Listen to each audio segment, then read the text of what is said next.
Saludos, estimados amigos. El día de hoy, en una transmisión más que hemos denominado Casos de Abogados, vamos a compartir con ustedes el tema denominado ¿Cómo se crea una ley en el Perú?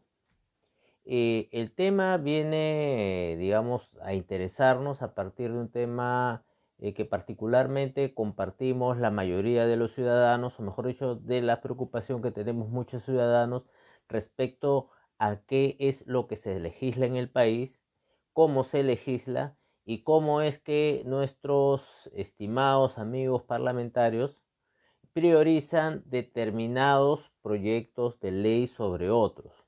Entonces, muchos ciudadanos se hacen la pregunta, ¿no? ¿Cómo es que este proceso de creación, de identificación de una necesidad urgente, real, se convierte en un texto legislativo de obligatorio cumplimiento? Que eso es la ley, ¿no? La ley es una disposición normativa de obligatorio cumplimiento que se presume ya de conocimiento de todos a partir de 24 horas después de su publicación en el diario El Peruano, conforme pues los establecen los preceptos básicos de lo que es la ley.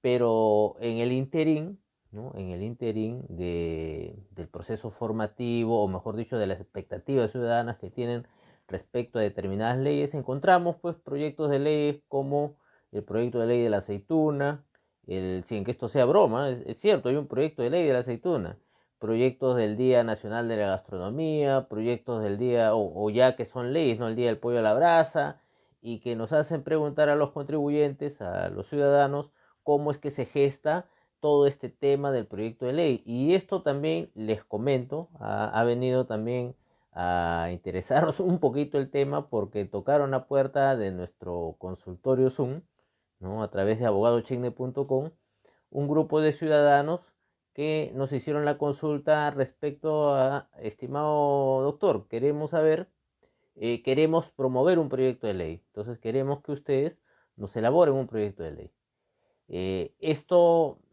evidentemente pues es parte, ¿no?, del ejercicio profesional, no solamente el tema de la creación, porque o sea, un ciudadano, una colectividad puede promover un proyecto de ley, efectivamente. Hay algunas personas incluso, ¿no?, que se dan el trabajo de redactarlas. Hay personas, pues, efectivamente, doctora Oriana, es bien cierto, pero tenemos, pues, que establecer en el marco legislativo, ¿no es cierto?, un conjunto de prioridades. Por ejemplo, ¿no?, lo que estamos viviendo hoy en el país, ¿no? Estamos viviendo en una situación de pandemia, en donde donde, por ejemplo, ¿no?, el día que se estaba discutiendo el tema de las ON, el tema referido pues al tema del ONP, minutos antes en agenda estaba la discusión trascendente sobre la Virgencita de la Puerta de Otusco, era patrona de la libertad o no, por ejemplo, ¿no? Entonces, esta clase de iniciativas legislativas, esta clase de normas, pues llaman la atención a la ciudadanía, ¿no? Porque nos hacen distraer un poco, sin que esta creencia religiosa respetable sea importante, deje de ser importante, sobre otros asuntos que son de interés público general, y que si bien es cierto, la ley no va a cambiar la realidad, sí puede generar condiciones para que ésta cambie. Llamémosles pues, por ejemplo, ¿no?, este famoso proyecto, iniciativa legislativa, por ejemplo, del tema del congelamiento de intereses bancarios, del congelamiento de los préstamos, iniciativa que, como vamos a demostrar también en este programa, y ya lo hemos dicho en otros, definitivamente pues adolece de criterios pues antitécnicos que justifiquen un congelamiento sin que ello implique pues cambiar la Constitución, porque la Constitución ha establecido que los contratos, en este caso los contratos de alquiler, los contratos de arrendamiento, los contratos de préstamo, sean ley entre las partes. Y si son ley entre las partes, la única forma de cambiarlos, modificarlos, es a través de este diálogo. Es por eso que nuestros legisladores pues no han avanzado más en ese tema. Y bien, la ley, sin embargo, la elaboración de una ley, que es una disposición normativa de obligatorio cumplimiento y es parte del derecho, porque el derecho es eso, ¿no?, normas, principios que regulan relaciones humanas, parte en principio de quienes tienen la iniciativa en la promulgación y elaboración de leyes. Fundamentalmente lo tiene pues el Congreso de la República, pero no lo tiene en exclusividad. Como hemos visto también, el Poder Ejecutivo tiene su parte, tiene su facultad de legislar. Y es más, haciendo números, quienes dan más normas legales durante el año siempre es el Poder Ejecutivo. El Poder Ejecutivo por lo general solicita facultades legislativas y estas facultades son objeto de una discusión por el ente parlamentario. Entonces, esto no nos debe, pues, esto está debidamente normado, está regulado en la Constitución, la misma que establece en el artículo 103 que pueden expedirse leyes especiales porque así lo exige la naturaleza de las cosas, pero no por razón de diferencia de las personas. Es decir, son situaciones especiales sobre las cuales se legisla. La ley desde su entrada en vigencia se aplica a las consecuencias de las relaciones y situaciones jurídicas existentes y no tiene efectos retroactivos.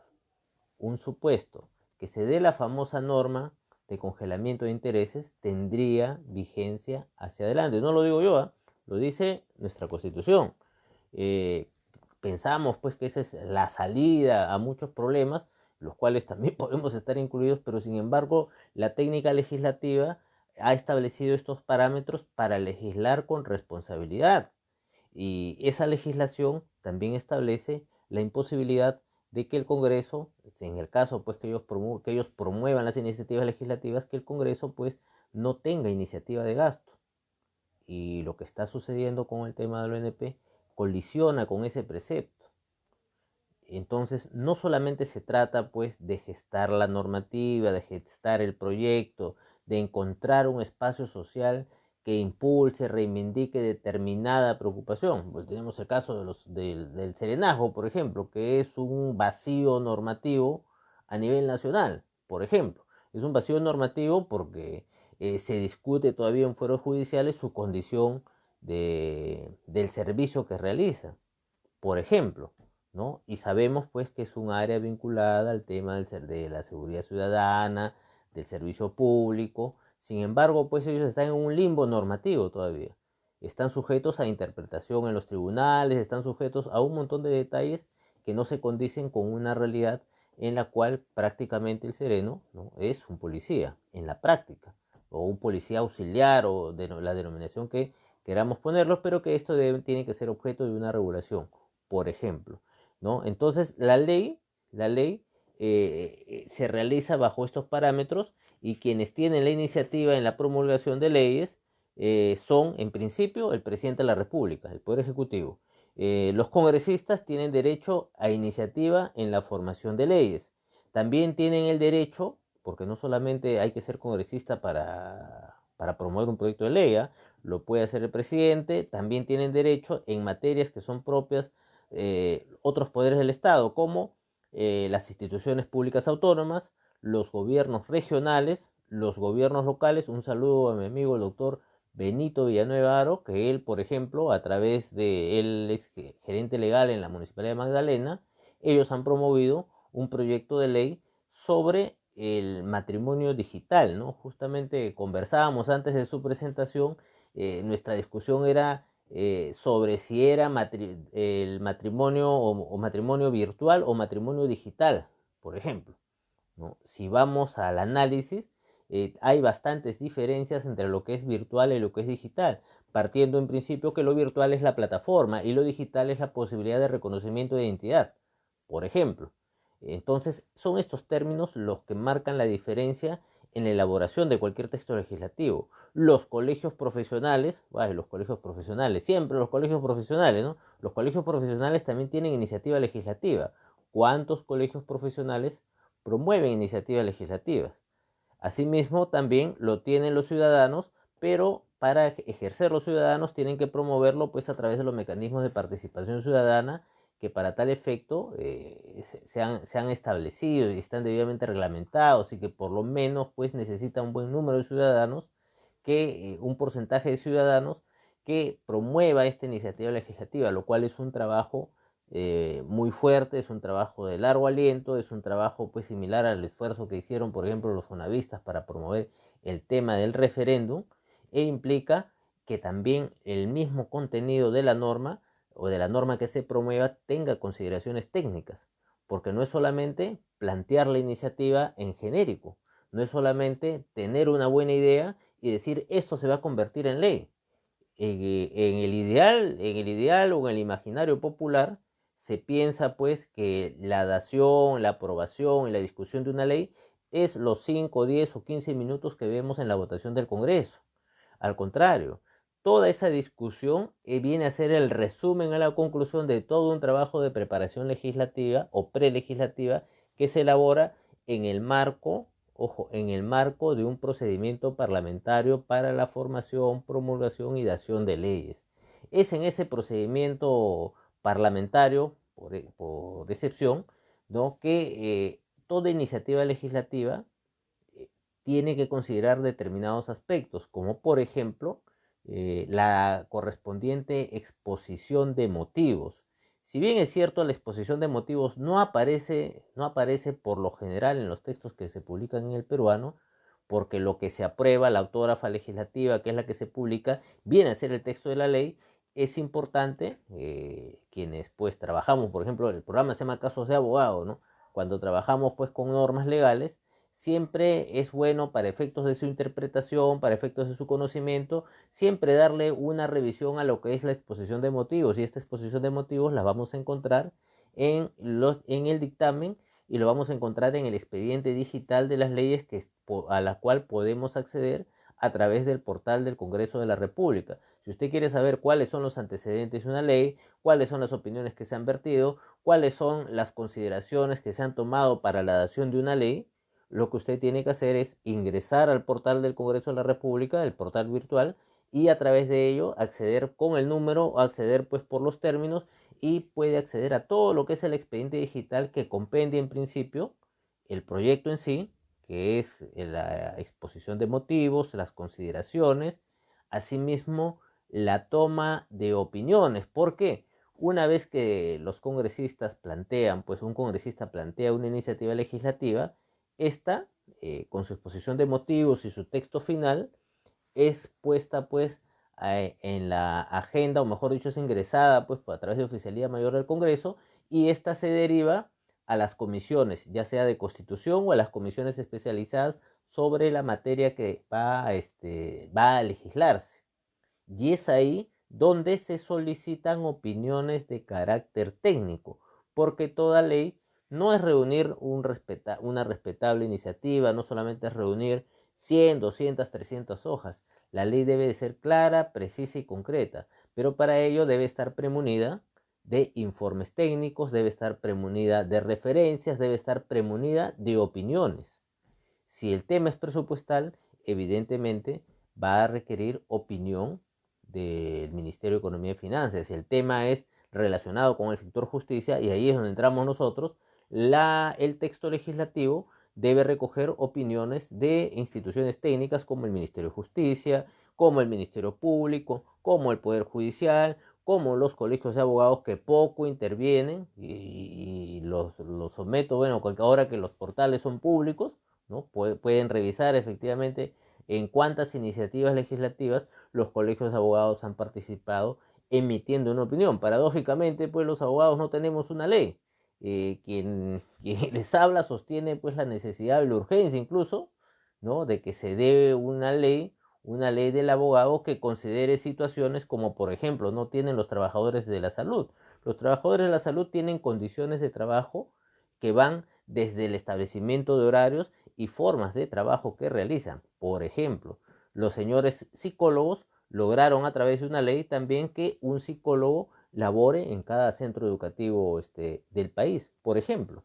Y no solamente por el tema de condiciones laborales, sino porque en el marco del ejercicio de su profesión, teniendo la iniciativa legislativa, ellos pueden promover, ¿no es cierto? No solamente pueden promover pues la participación de abogados en diferentes instituciones, sino, por ejemplo, reforzar el tema de la defensa pública, que vemos pues a diario los colegas, mi solidaridad con ellos, los colegas pues abocados al tema de defensa pública, que están sobrecargados, tienen mucho trabajo.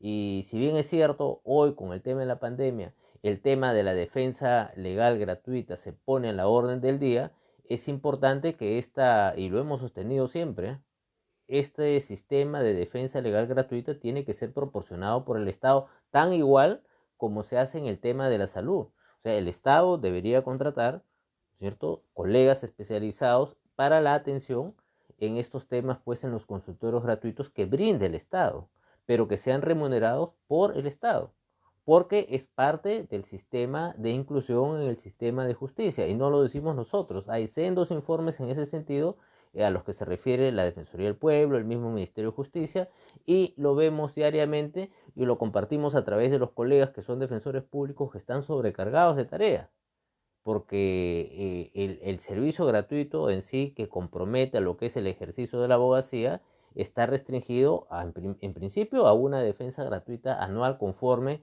lo refiere el Código de Ética de los Colegios de Abogados. Por otro lado, el tema pues de las consultas gratuitas a título personal no ayuda mucho al ejercicio de la profesión en cuanto limita, o mejor dicho, genera pues una expectativa sobre que el servicio de asesoría legal no tuviera un costo, no tuviera un servicio, y en realidad a la larga es una competencia que es una situación que genera una imagen diferente de lo que es el servicio legal. Sin embargo, si hay una institución que debe respaldar esta clase de actividades, es el Ministerio de Justicia a través del sistema de defensa pública, reforzar estos sistemas. Este es un punto pues de apoyo importante. Y bien, sobre nuestro punto, sobre la ley, ¿no? Esta ley es objeto de un análisis en la comisión especializada, se solicitan opiniones técnicas y es más, cabe la posibilidad incluso de participación ciudadana, señores, porque no es necesario incluso estar dentro del Congreso, ser congresista, ser asesor, ser representante de una institución, de una asociación, de una ONG. Cualquier ciudadano puede, en cualquiera de los proyectos de ley que existen en la actualidad, que están publicados en la página web del Congreso, usted puede ingresar a cualquiera de los proyectos de ley y puede emitir una opinión, puede emitir su parecer, porque en el marco de los principios de la ley del procedimiento administrativo general, específicamente el principio de participación, que por extensión es la participación ciudadana, el Parlamento, el Congreso de la República, ha recogido este principio y considera dentro de sus proyectos de ley la posibilidad de la participación ciudadana en materia de opiniones. Opiniones no necesariamente técnicas, sino opiniones en el sentido de pareceres de la ciudadanía respecto a la aprobación o no de diferente texto normativo. Quien les habla, cuando tuvo la oportunidad de elaborar en una de estas comisiones, consideraba muchas veces las opiniones que los ciudadanos escribían o publicaban, pues, o canalizaban a través de estos espacios virtuales, y lo hacía por una razón especial. La razón especial es que la ciudadanía muchas veces observa criterios o considera pues temas, tiene una apreciación particular sobre las cosas que van a ser objeto de legislación. Los organismos técnicos, si bien es cierto, pues nos dan luces en relación a la estructura de la ley, en relación a sus contenidos, los parámetros, son los ciudadanos quienes verifican del texto proyectado, pueden formular pues precisiones incluso más objetivas que las opiniones que se fundan en criterios técnicos. Entonces, si esta norma va a regular una realidad, son los intereses los que deben pues de emitir sus opiniones. Caso distinto pues también se puede presentar en aquellas situaciones pues en que las iniciativas legislativas incluso provengan de la ciudadanía, ¿no? Por eso sería lo ideal y sería magnífico pues que muchos despachos parlamentarios abran esa posibilidad a que la ciudadanía formule sus iniciativas legislativas, formule las expectativas que tienen de normación, y evitemos pues que en los debates congresales se debatan cosas, o mejor dicho, temas que, dadas las circunstancias, en relación a la importancia y a la necesidad que plantea el país, no se generen pues de una manera alentadora, por decirlo menos, ¿no? Hoy día, pues, la labor congresal tiene ese reto. Y como hemos sostenido aquí, no solamente el Congreso hace leyes, el Poder Ejecutivo, los gobiernos locales, los colegios profesionales pueden promover iniciativas legislativas y pueden recoger también el sentir de las diferentes organizaciones sociales respecto a temas que tienen que ser objeto de normación. Y miren, hay más de un tema importante para legislar. Para legislar, hoy, con estos temas de la pandemia, se puso al debate ¿qué temas? Se puso el debate de los intereses bancarios, por ejemplo. No hay iniciativa legislativa técnicamente sustentable que diga que esos intereses no se van a cobrar, porque los intereses, de acuerdo a la Constitución, se regulan, los regula el Banco Central de Reserva del país. El Banco Central de Reserva del país no ha sostenido más que el tema, pues, de la posibilidad de poder refinanciar, por ejemplo, porque se ampara en criterios técnicos. Sin embargo, la clave del asunto está en reformular determinados contenidos de la Constitución en materia económica. Por otro lado, en el tema de la salud, de igual manera, ¿no? Se ha visto casos de mucho escándalo en relación, pues, a lo que están cobrando diferentes clínicas al amparo de normas legales vigentes y fundamentalmente por el tema de la Constitución, por el tema de la Constitución, por ejemplo, porque como hemos sostenido, el régimen económico y establece, pues, la posibilidad del libre mercado, y en base a ese libre mercado es que las empresas dedicadas al tema de salud cobran lo que están cobrando. O sea, no están haciendo nada ilegal. Puede ser cuestionado, pues, desde perspectiva ética, puede ser cuestionado, pues, desde el tema de la realidad de los costos, pero la realidad en nuestro país es de que cualquier empresa dedicada al tema de salud puede cobrar lo que considere pertinente en base a su servicio, en base a su tiempo, en base a su espacio, en base a sus calidades, etc. Y de igual manera, la reformulación de temas contractuales en materia de alquileres, en materia de pagos de tarjetas de créditos, está sujeto a los términos en los cuales se pactaron. Y esos pactos se hicieron en base a un régimen económico que establece que los contratos son acuerdos entre las partes. Se ha hecho bajo la premisa que las normas cobran vigencia 24 horas después de su publicación en el Diario Oficial del Peruano. Entonces, quien nos diga lo contrario, nos está mintiendo, pues, y nos está mintiendo de una manera, digamos, verdaderamente negativa, ¿no? Y señalamos negativa porque existe, pues, este clamor, esta preocupación ciudadana, pero que la ley no va a ser, pues, no, por obra de magia, no va a hacer cambiar la realidad. Lo que puede hacer la ley es establecer condiciones de equidad. Lo que puede hacer la ley es establecer nuevos espacios normativos a través de los cuales podamos gestionar o lograr el cambio de determinadas realidades, porque lo hemos padecido, ha tenido que pasar el tema de la pandemia para poder verificar la calidad de normas legales que tenemos y su efectividad frente a situaciones de emergencia. Se ha tenido que padecer en el Congreso para poder disponer, por ejemplo, del tema de los aportes de la AFP. Se está padeciendo sobre el tema del ONP, que en mi opinión personal, en base a lo que señala la Constitución, en base a los criterios técnicos que existen a la fecha, el no tener iniciativa de gasto por parte del Congreso, el que la ONP implique, pues, un procedimiento económico de reparto y no de una capitalización independiente, va a tener problemas, pues, en relación a su implementación, a pesar que lo diga el Congreso, temas referidos, pues, a los temas de salud, en lo que se refiere a costos, en lo que se refiere a precios, en lo que se refiere, pues, a las atenciones incluso de emergencia, ¿no? En aspectos relacionados con el tema de la seguridad ciudadana, en aspectos relacionados con el tema económico. Es decir, la agenda legislativa es variopinta, y es variopinta y necesita, pues, establecer prioridades en base a los problemas reales que tiene el país. Y los problemas reales que tiene el país en estos momentos es el tema del empleo, en estos momentos es el tema de las empresas, o mejor dicho, de los emprendimientos, considerando que por el tema de la pandemia muchas actividades han tenido que ser reformuladas, ¿no? El tema de la salud, que es un derecho universal, y paradójicamente pues este año era el año de la universalización de la salud, qué es lo que se ha hecho en materia legislativa en estos temas. Y no pasa solamente por tener criterios asistencialistas, no pasa solamente por tener criterios de momento, sino tener criterios y aspectos relevantes de largo aliento.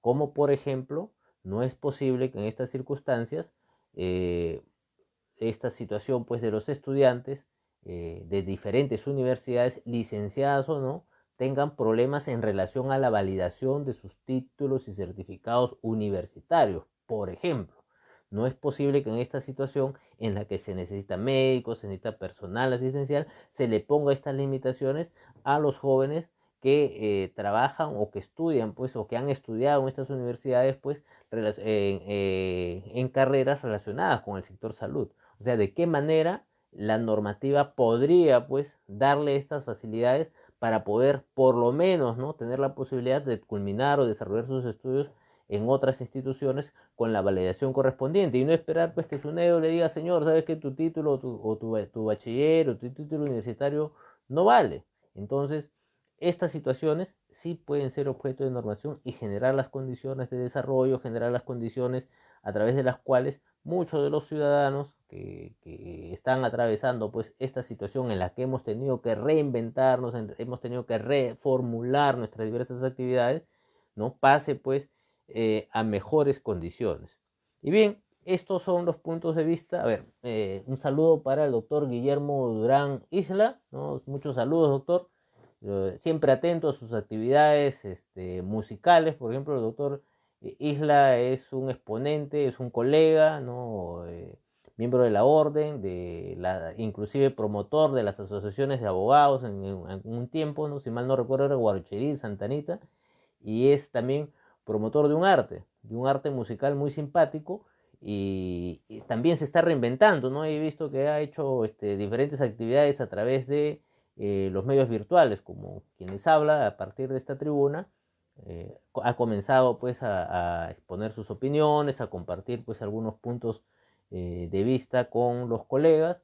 Un saludo al doctor Jaime Vega González, quien nos dice: ¿y cómo se podría hacer para quitar el sueldo vitalicio a los expresidentes? Bueno, en realidad eso pasa por una reforma legislativa, y esa reforma legislativa pues tiene que partir de los actores principales, que en este caso son el Poder Ejecutivo y el Poder Legislativo, porque si hay algo que identifica a la sociedad es que los dobles discursos traen como consecuencia choques con la realidad, ¿no? Una realidad que nos dice que quienes postulan, en este caso, pues a cargos congresales, luego de obtener su resultado, se olvidan de muchas de las cosas que plantearon. Se olvidan o van a ponerle peros, ¿no?, a muchos temas que deberían o tendrían que cambiar. Vamos desde ya con el tema de los gastos de representación. Vamos desde ya con las iniciativas legislativas que vienen promoviendo. Este tema definitivamente de los sueldos vitalicios a los expresidentes tiene un fundamento muy antiguo que en la actualidad me parece está desfasado con la realidad. Y está desfasado con la realidad porque el liderazgo presidencial, la oportunidad de poder conducir los destinos de un país, no significa que ello sea un seguro de vida permanente, no significa pues que bajo la consideración, porque esa es la premisa que señalan, ¿no?, que quien ha gobernado un país no puede caer pues en el abandono, en la humillación, pero tampoco en un país como el nuestro se puede permitir que personajes que han sido cuestionados y que estén en manos en estos momentos pues estén siendo investigados de la justicia, estén pues cobrando pues sueldos pues vitalicios a cargo pues de los contribuyentes. Es por un criterio de justicia, o por lo menos pues suspender, ¿no? Me imagino que en este caso pues posiblemente pues los procuradores en este caso podrían pues solicitar por lo menos la suspensión de estos pagos, ¿no?, porque no tendría mucho sentido por criterios de justicia, ¿no?, que siendo objeto de investigaciones penales, incluso algunos sentenciados, sigan cobrando pues estas pensiones en base a una normativa que les establece este beneficio, ¿no?, y que al amparo del beneficio de una norma legal, ¿no?, se sigan pues cobrando estas pensiones a cargo de los contribuyentes. Estos son temas que deberían cambiar Estos son temas pues que deben recogerse en una agenda legislativa transparente, en una agenda legislativa necesaria y en una agenda legislativa que de aquí a adelante considere temas tan necesarios como la reforma, en principio, del tema constitucional que habilite o permita pues introducir conceptos de carácter social, conceptos de carácter de identificación con los problemas reales de la población en temas de salud, en temas de servicios públicos, en temas de empleo, que son los puntos más falibles que ha atacado después del tema de salud la pandemia. Porque el tema de la pandemia nos ha afectado en mayor o menor medida a todos, ha restringido las posibilidades de trabajo, nos ha afectado en el tema de la salud, nos ha afectado en el tema de la justicia y nos está afectando también en el tema de poder reinventarnos, de poder adaptarnos a una nueva sociedad, y en el tema de la educación se ha visto aún más, ¿no? Hasta ahora están llegando las tablets, por ejemplo, y eso voy a hacer un paréntesis, hasta ahora están llegando las tablets, y en el tema de la educación, particularmente desde la perspectiva jurídica, nuestra preocupación está en que las carreras de derecho, las currículas de derecho están preparadas para una realidad que ya no existe. Y como está preparada por una realidad que ya no existe, quienes están egresando, quienes están incorporando al campo jurídico, hoy día se encuentran con una realidad totalmente distinta. En ese sentido, en la virtualidad de la justicia, en el tema de la justicia digital, a quienes nos están viendo, les invitamos. Este domingo tengo una conferencia sobre abogados litigantes, ¿sí?, y audiencias virtuales. A los abogados litigantes en las audiencias virtuales. Este evento lo está organizando la Asociación Civil Lex Novae, en la que me honro participar.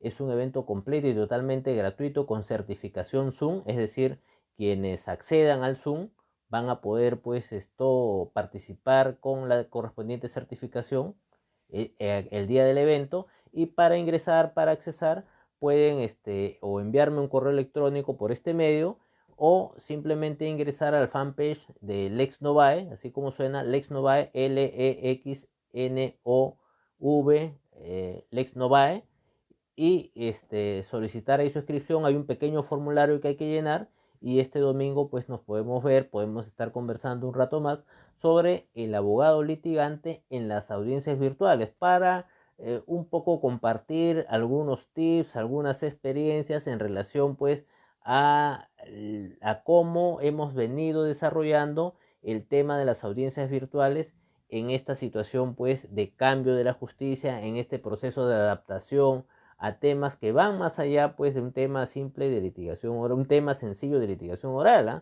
Va a temas de adaptación, a temas de preparación, a temas de compartir situaciones en respecto, por ejemplo, al ofertorio de medios probatorios, a las alegaciones que se hacen en relación a la conectividad, a los protocolos establecidos por la Corte. Todos estos detalles vamos a abordarlos en este evento, al cual los invito gustosamente a compartir. Y el día de mañana también vamos a estar con los amigos de CEMAR en Cañete, literalmente en Cañete, a través de la aplicación de Google Hangouts.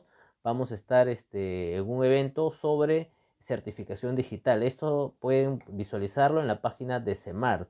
Y bueno, invitarlos también a visualizar nuestro canal de YouTube, Julio Chigne YouTube, donde van a encontrar este programa y otros más dedicados al tema, por ejemplo, ¿no?, a casos de abogado referidos al pago de honorarios profesionales, referidos al tema de las audiencias virtuales. Tenemos un programa sobre marketing jurídico también, y así vamos compartiendo pues este pequeño espacio. Y bien, por mi parte ha sido todo por hoy, y hasta una próxima oportunidad. Muchas gracias y saludos a todos.